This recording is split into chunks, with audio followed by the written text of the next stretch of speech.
Oui, chers téléspectateurs, chers amis de l'émission de Deux Racontes sur la chaîne Kadakoudi TV, c'est l'heure de suivre votre chère émission.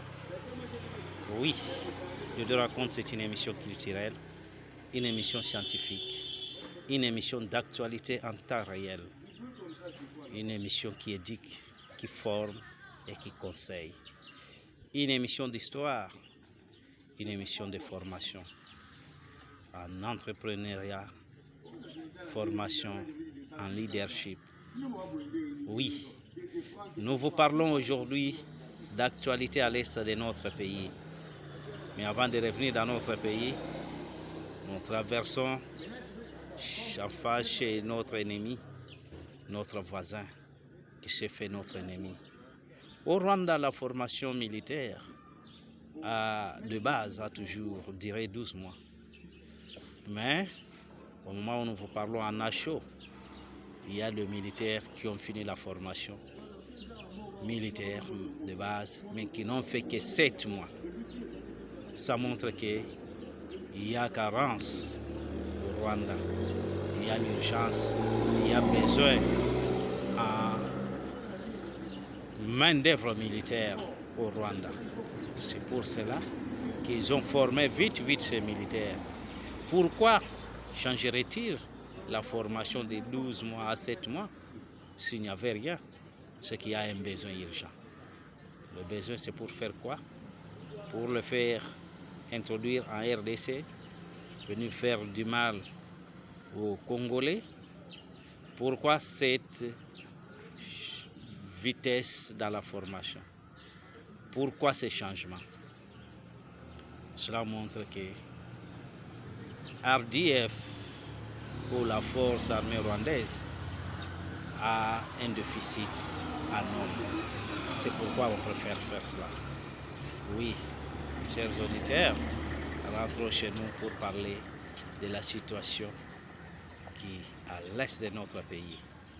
Hier samedi, il y a eu les combats qui s'est déroulé entre le M23 RDF contre le Wazalendo, appuyé par le FARDC. C'était les jeunes résistants qui ont pu stopper net la progression du M23 RDF. C'était à 6 km à l'ouest de la route nationale numéro 2 sur l'axe Sake-Minova. C'est à Kiroche. Nous sommes dans les territoires de Massissi.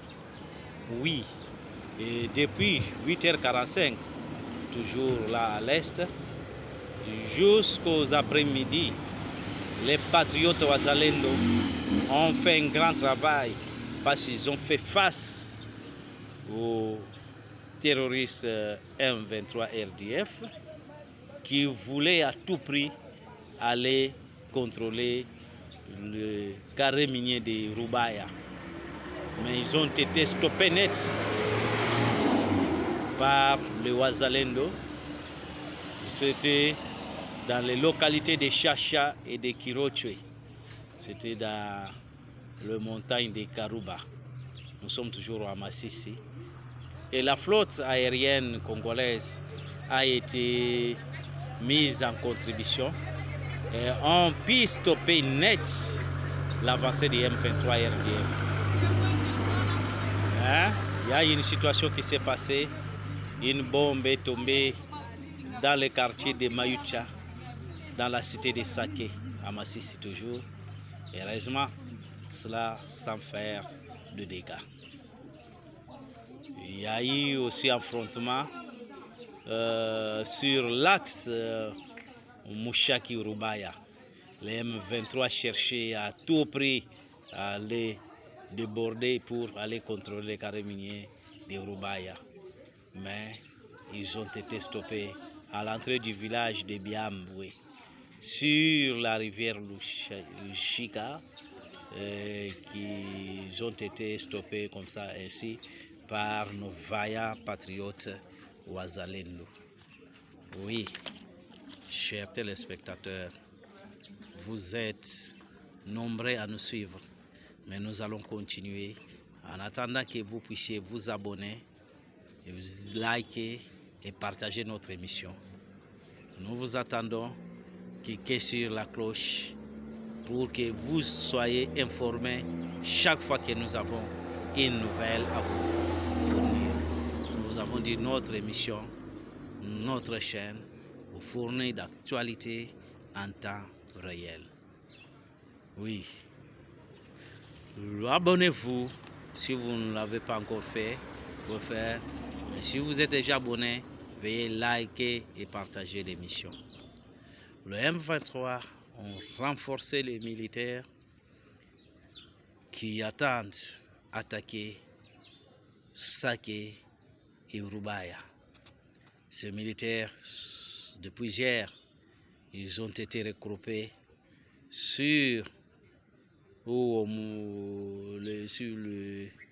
dans le village de Kilorure, dans les montagnes qui sont tout autour de Kilorure.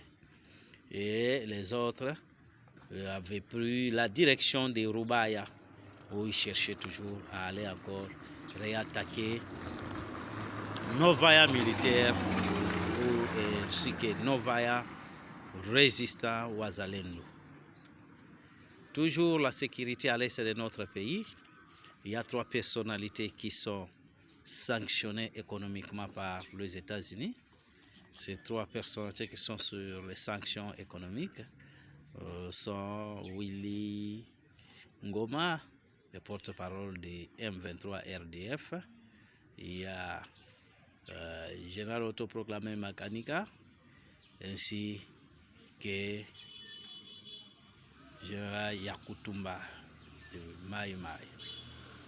Ces 3 personnalités sont sanctionnées par les États-Unis. Oui, nous vous parlons ici d'une autre nouvelle.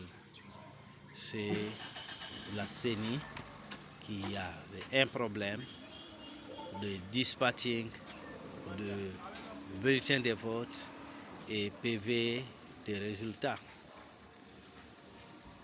L'Angola avait répondu favorablement et devrait donner ses avions pour permettre à la CENI de bien dispatcher ce bulletin de vote et le PV des résultats en temps.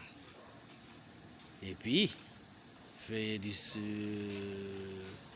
envoyer aussi ces personnels d'appointe qui devraient être dans des endroits bien déterminés, dans leur bureau de vote et leur site de vote.